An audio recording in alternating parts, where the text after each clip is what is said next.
الشیطان الرجیم بسم اللہ الرحمن الرحیم۔ معزز سامعین، میرے دوستوں، بہنوں اور بھائیوں، سب لوگوں کو السلام علیکم ورحمۃ اللہ وبرکاتہ۔ آپ سب لوگوں کا میرے چینل پہ ایک بار پھر خوش آمدید۔ آج کی ہماری ویڈیو کا ٹاپک ہے جسم کا کوئی حصہ جل جانا۔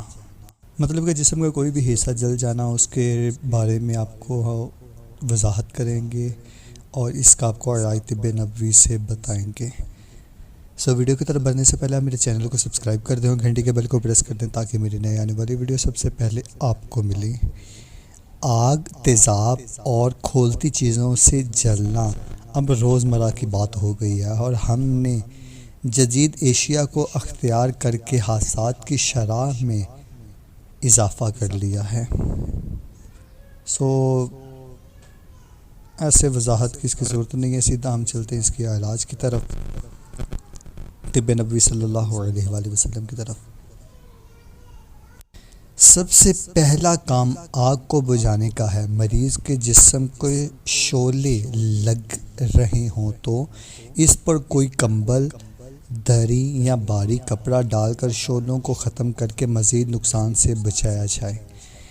آگ خواہ جسم پر لگی ہو یا کسی عمارت پر، اس کے بارے میں حضرت عمر بن شعیب رحمۃ اللہ تعالیٰ علیہ اپنے والد محترم رضی اللہ تعالیٰ عنہ اور دادا سے روایت کرتے ہیں کہ نبی کریم صلی اللہ علیہ وآلہ وسلم نے فرمایا، جب تم آگ کو جلتا یا کسی کو آگ میں پھنسا دیکھو تو اللہ تعالیٰ کی بزرگی یعنی کہ تکبیر بیان کرو، کیونکہ اس کی تکبیر آگ کو بجھا دیتی ہے۔ ابن القیم رحمۃ اللہ تعالیٰ تصدیق کرتے ہیں کہ آتش یعنی کہ آگ جب بھڑک رہی ہو تو جب اللہ اکبر بار بار کہا جائے تو آگ بجھ گئی۔ یہ انہوں نے خود دیکھا ہے۔ جنگ احد میں مجروح ہونے پر نبی کریم صلی اللہ علیہ وآلہ وسلم کا جو علاج کیا گیا وہ آج بھی ہر قسم کے زخموں کے لیے جدید ترین ہے۔ ان کے زخموں کو پانی سے بار بار دھویا گیا۔ اس کا مطلب یہ ہے کہ جراثیم کو دور کرنے کے علاوہ جلد پر بار بار ٹھنڈا پانی یعنی کہ جلد پر بار بار ٹھنڈا پانی پڑنے سے اس کی پھیلی ہوئی رگیں سکڑ گئیں۔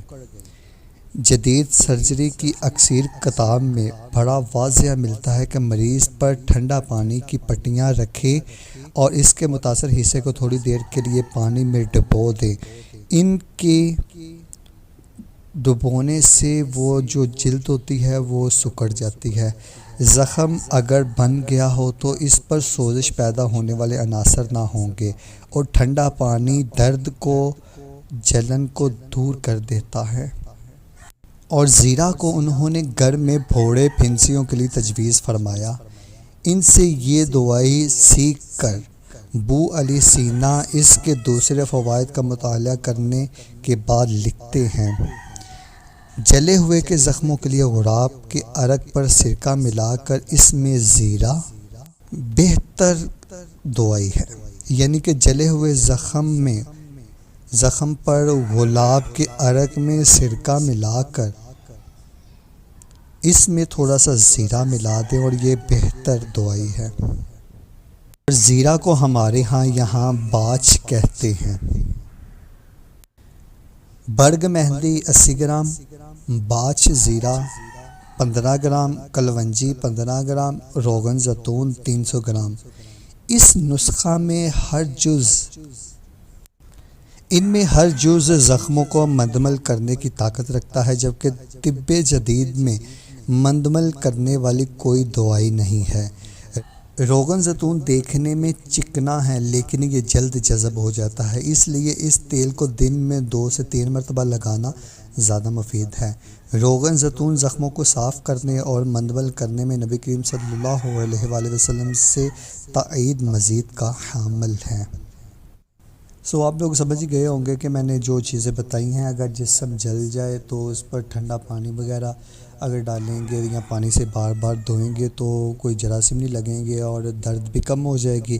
اور اس کے علاوہ جو میں نے ارک گلاب اور زیرہ اس طرح کی چیزیں بتائی ہیں، اور برگ مہندی، باج، کلونجی اور روغن زیتون یہ چیزیں استعمال کرتے ہیں، انشاءاللہ عز و جل فائدہ ہوگا۔ سو اگر آپ کو میری یہ ویڈیو اچھی لگی تو اس ویڈیو کو لائک شیئر کمنٹ ضرور کرتے ہیں، اور میرے چینل کو سبسکرائب کر دیں اور گھنٹی کے بیل کو پریس کر دیں تاکہ میری نئے آنے والی ویڈیو سب سے پہلے آپ کو ملے۔